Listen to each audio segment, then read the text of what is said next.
dans l'univers des femmes, il y en a qui impactent, influencent, dirigent ou orientent d'autres. Françoise Péné fait partie des dames qui mettent en vitrine la connaissance, l'expérience et les talents des leaders féminins. Françoise est née à Bafang, dans les grasses filles du Honkam dans l'Ouest Cameroun. En 1980, elle obtient son CEP à la mission catholique de Bakan. Quelques années plus tard, elle devient l'épouse du chef Bakan pendant 5 ans et quitte son foyer avec 2 enfants. En 1986, elle reçut au concours des infirmières brevetées à l'hôpital d'Alichem de Bakan. Travaillant à mi-temps, elle accepte qu'une amie lui laisse des vêtements achetés à Cotonou et reste les vendre à ses relations sur place. Elle fait le commerce en vente des beignets et haricots et finalement va à Cotonou pour acheter les vêtements qu'elle revend à Lagos, États-Unis, au Nigeria, ainsi qu'à Limbé et ailleurs au Cameroun.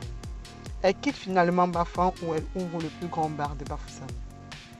Elle s'installe par la suite à Yaoundé pour participer au marché public.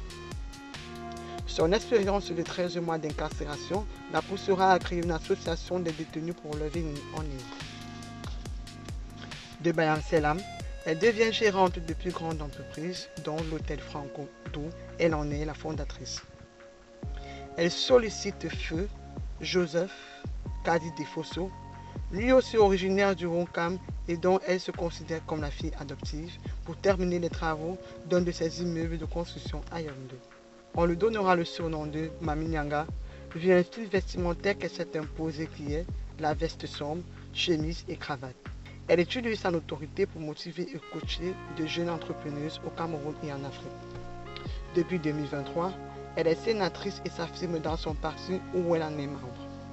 Mami Nyanga est une femme qui a su se fixer des objectifs pour atteindre son ascension.